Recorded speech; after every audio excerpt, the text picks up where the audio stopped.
Good afternoon বন্ধুরা, আপনারা সবাই কেমন আছেন? আজকে আমি একটা শর্ট ভিডিও নিয়ে এসেছি। লাঞ্চে আমাদের কী হয়েছে চলুন দেখি। ভাত হয়েছে, পেঁপে সেদ্ধ হয়েছে, পেঁপে কাঁচা লঙ্কা দিয়ে মাখা হয়েছে, এই পাট শাক ভাজা হয়েছে, পেঁয়াজ রসুন দিয়ে ভাজা হয়েছে, এই লেবু কাটা আছে, এই বাঁধাকপি হয়েছে, ইলিশ মাছের মাথা মাছ দিয়ে গাঠির তরকারি হয়েছে,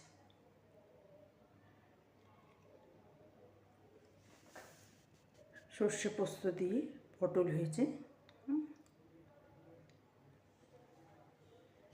আর ডিম সিদ্ধ আছে। এই হচ্ছে আজকে আমাদের লাঞ্চের মেনু। ঠিক আছে বন্ধুরা, নমস্কার।